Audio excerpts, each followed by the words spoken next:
Kur mos I hani karotat me këtë?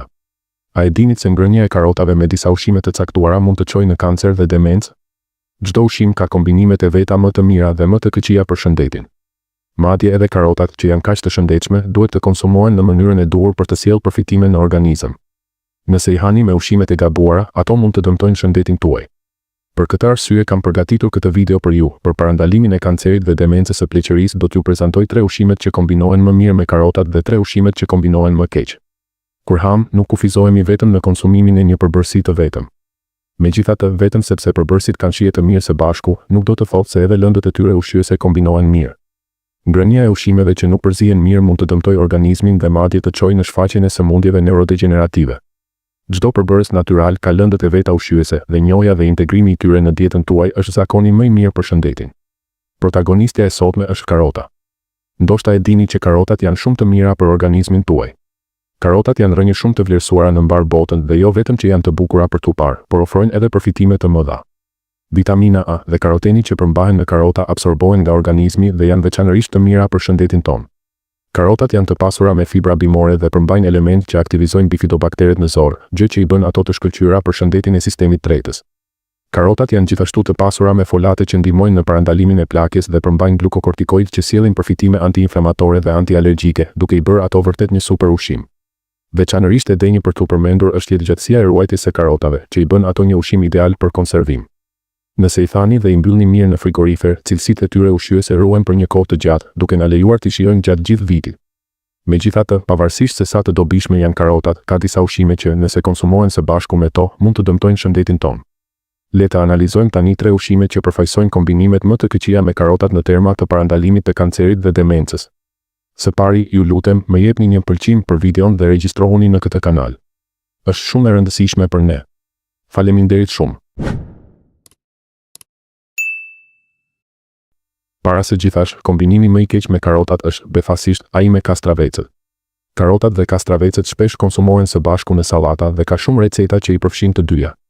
Disa njerëz konsumojnë gjithashtu karota dhe kastravecë të papërpunuar, veçanërisht gjatë stërvitjes për t'u hidratuar, por befasisht karotat dhe kastravecët janë një çift I tmerrshëm. Karotat përmbajnë një sasi të lartë të një enzime oksidaze të quajtur ascorbat oksidaz. Kur hahen së bashku me perime me përmbajtje të lartë të vitaminës C, si kastraveci, kjo enzim mund të anulojë plotësisht marrjen e vitaminës C. Kjo do të thotë që nuk duhet të hani kur karota dhe kastravecë së bashku. Ka një mënyrë për të kapërcyer këtë problem. Nëse I skuqni karotat në tigan me pak vaj, aktiviteti I enzimës zvogëlohet duke ruajtur kështu vitaminën C. Prandaj, për shëndetin tuaj, është më mirë të hani karota të skuqura në vaj sesa të papërpunuara. Disa shtojnë edhe uthull për të frenuar aktivitetin e enzimës. Megjithatë, duhet të përdoret vetëm pak uthull, sepse mund të zvogëlojë beta-karotinën që është e dobishme për shëndetin tonë. Ushqimi I parë që rekomandojmë si kombinimin më të mirë me karotat është molla. Karotat janë të pasura me karotinë dhe vitaminë A. Nëse konsumohen së bashku me mollët, të cilat janë të pasura me vitaminë C dhe kalium, ato integrojnë përfitimet e secilës duke krijuar një efekt sinergjik që I bën ato një kombinim të shkëlqyer. Recetat e rekomanduara përfshin sallatën e karotave dhe mollëve ose lëngun e karotave dhe mollëve. Edhe limoni kombinohet shumë mirë me karotat, prandaj sigurohuni të shtoni lëng limoni kur përgatisni lëng karote. Acidi citrik I limonit jo vetëm që parandalon humbjen e vitaminës C, por gjithashtu përmirëson përthitjen e lëndëve ushqyese, duke maksimizuar përfitimet e tyre.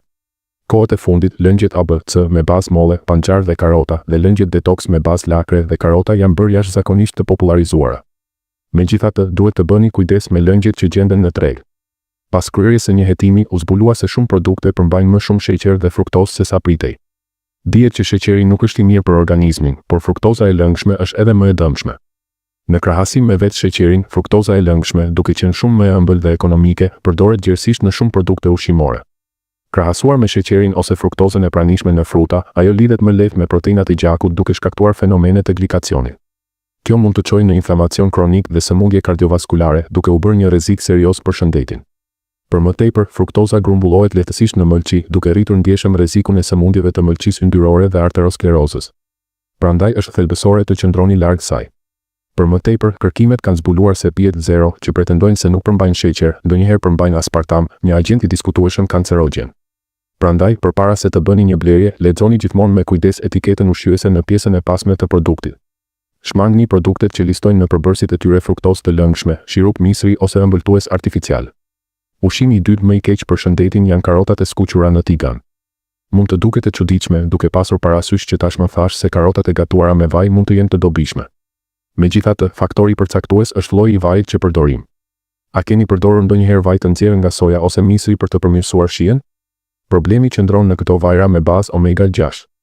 Vajrat e sojës dhe misrit të pasura me omega-6 mund të shkaktojnë inflamacion dhe trombozë në organizëm. Shumë studime tregojnë se vajrat omega-6 mund të çojnë në sëmundje kardiovaskulare dhe çrregullime të trurit si demenca. Pra, çfarë lloj vaji duhet të përdoret? Përgjigjja është vajrat omega-3. Omega-3 ndihmojnë në balancimin e marrjes së tepërt të omega-6 dhe janë thelbësore sepse organizmi ynë nuk është në gjendje t'i prodhojë vetë. Kujtohuni të merrni vajra të pasura me omega-3, si për shembull vaj ulliri, vaj peshku, vaj fareliri dhe vaj algash bimore në dietën tuaj. Kombinimi i dytë më i mirë i ushqimeve me karota janë vezët. Vitamina A në karota është një lëndë ushqyese thelbësore për shëndetin dhe shikimin tonë, e domosdoshme për formimin e rodopsinës, thelbësore për të parë në kushte të ndriçimit të dobët. Vitamina A kontribuon gjithashtu në formimin dhe mbrojtjen e lëkurës dhe mukozave, gjë që e bën atë një përbërës të rëndësishëm. Karotat përmbajnë një sasi të lartë luteine dhe likopeni, thelbësore për shëndetin tonë. Nëse konsumohet me vezë, grupi i vitaminave B i pranishëm në vezë punon në sinergji me lëndët ushqyese të karotave. Ky kombinim jo vetëm që rrit përfitimet shëndetësore, por gjithashtu ndihmon në rikuperimin nga lodhja. Për këtë arsye rekomandohet fuqimisht të hani karota me vezë, veçanërisht kur vezët janë të zjera ose poç, janë lehtësisht të tretshme dhe të përfitshme, me një humbje minimale të lëndëve ushqyese.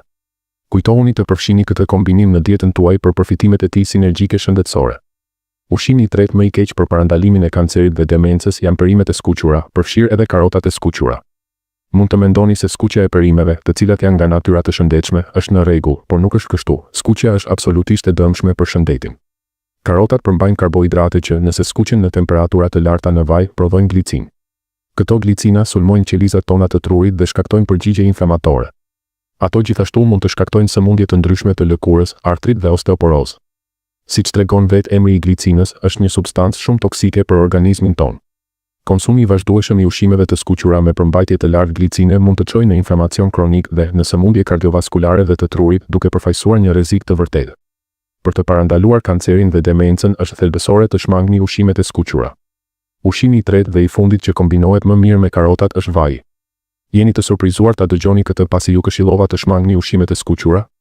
Më lejoni ta sqaroj më mirë. Këtu referenca ndaj vajit nuk ka të bëjë me skuqjen, e cila duhet shmangur, por me përdorimin e vajrave për sallata ose për t'i kaurdisur lehtë në vaj.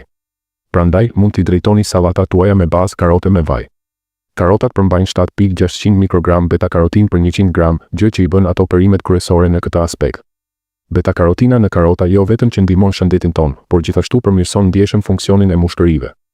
Nëse keni probleme me frymëmarrjen e shkurtër ose kapacitet të reduktuar të mushkërive, karotat duhet të shtohen në dietën tuaj. Megjithatë, karotat e papërpunuara mund të jenë të vështira për t'u tretur dhe, nëse konsumohen në këtë mënyrë, mund të përfitet vetëm rreth 10% e lëndëve ushqyese të tyre. Por beta-karotina është një përbërës i tretshëm në yndyrë dhe një gatim i lehtë në tigan me vaj mund të rrisë shkallën e përfitjes deri në mbi 50%. Gatimi i karotave me vaj është një metodë e mrekullueshme që maksimizon marrjen e lëndëve ushqyese. Për më tepër, beta-karotina është veçanërisht e bollshme në lëkurën e karotave, prandaj sigurohuni t'i lani mirë vetë. I hani me lëkurë për të marrë përfitimet më të mira. Le të bëjmë një përmbledhje të shkurtër. Kur hani karota të papërpunuara, mos i kombinoni me kastravec. Mollët janë një kombinim i dobishëm. Kur skuqni karotat, preferoni vajrat omega-3 ndaj vajrave omega-6. Është e rëndësishme të konsumoni karotat me lëkurë, e cila përmban lëndë ushqyese të rëndësishme.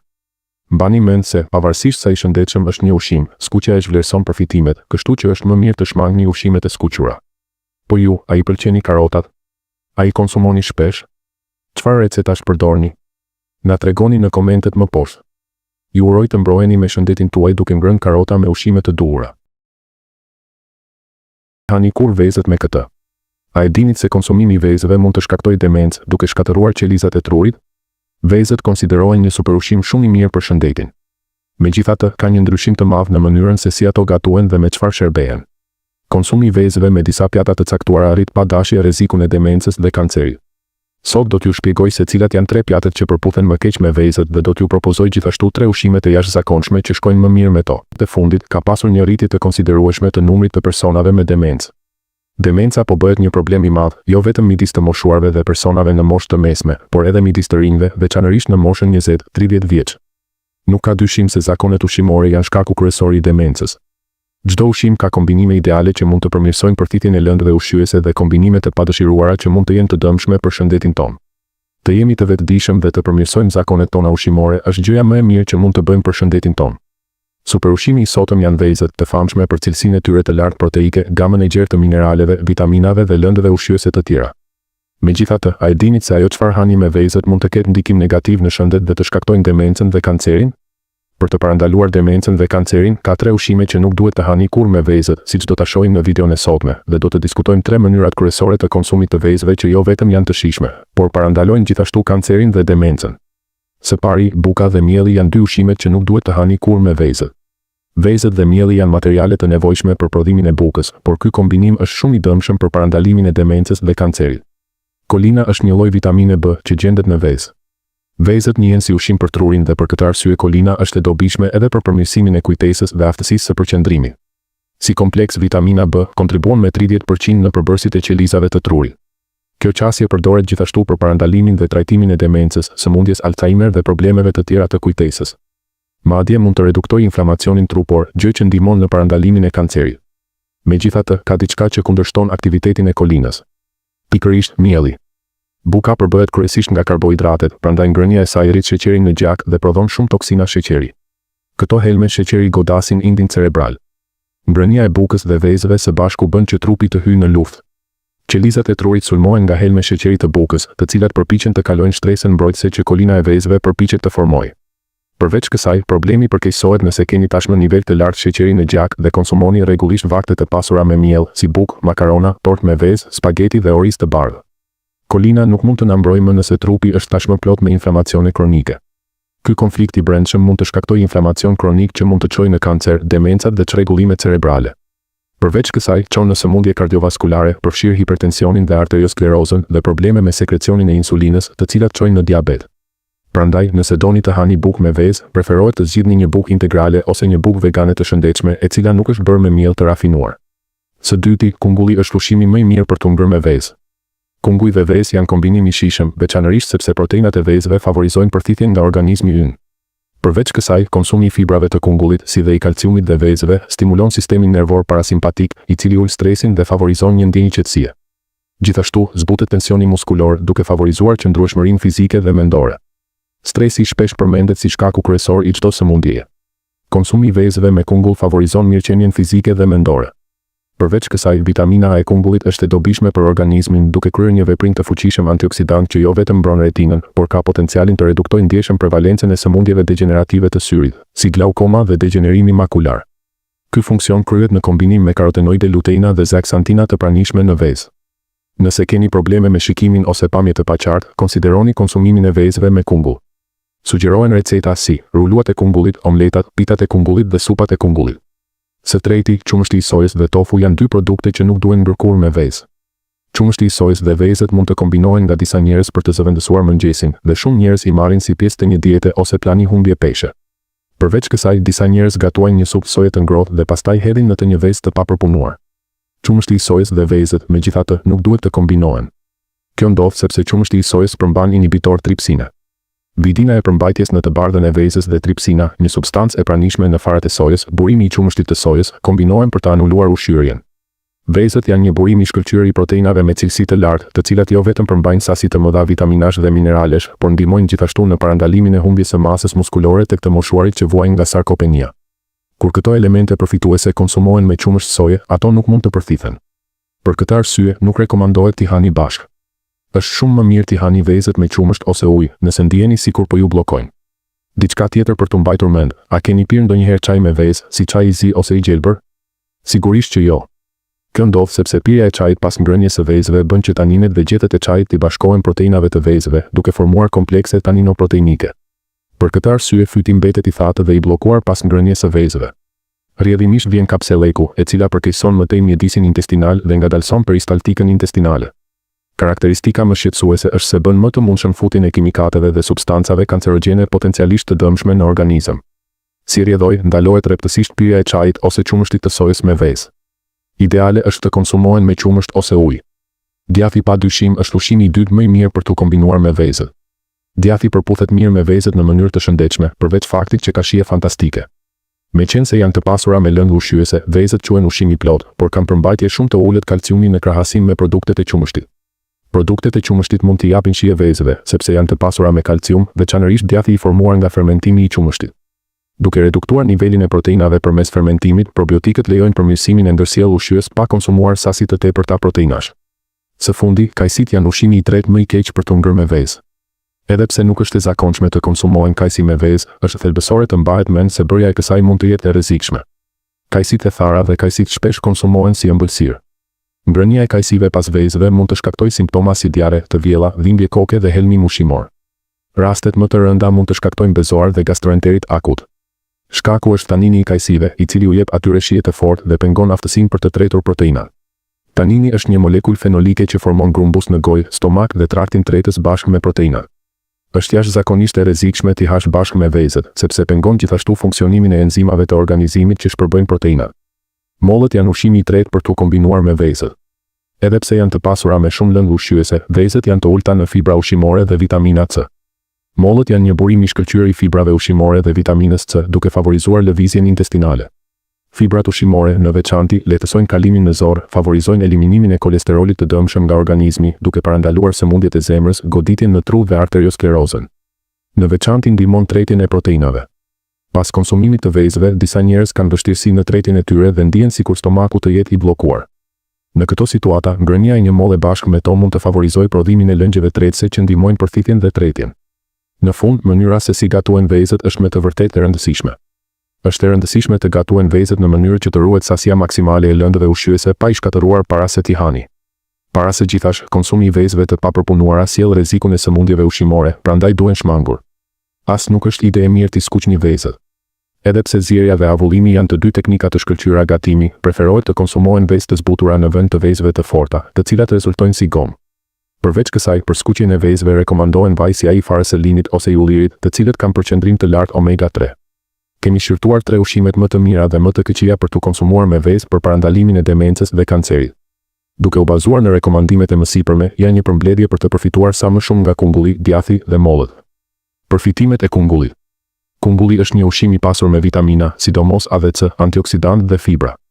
Nëse e zgji vni atë si alternativë ndaj vezëve dhe miellit, veçanërisht në recetat e pjekjes, do të merrni një opsion më të lehtë për tretje dhe të pasur me vlera ushqyese. Mund të përdoret në forma të ndryshme, pure, copa në supë ose si bazë për ëmbëlsira të shëndetshme. Kombinimi i djathit me vezë. Djathi siguron proteina cilësore dhe kalcium, ndërsa vezët janë burimi i shkëlqyer i kolinës, një substancë që mbështet shëndetin e trurit. Zëvendësimi i tofut ose qumështit të sojës me këto produkte mund të ndihmojë në shmangjen e ndonjë efekti të mundshëm negativ që fitoestrogenet nga soja mund të kenë, sidomos në konsum të tepërt. Mollët si partner ideal i vezës. Mollët janë të pasura me fibra, antioksidant dhe përbërës që ndihmojnë në reduktimin e inflamacionit dhe në përmirësimin e funksioneve njohëse.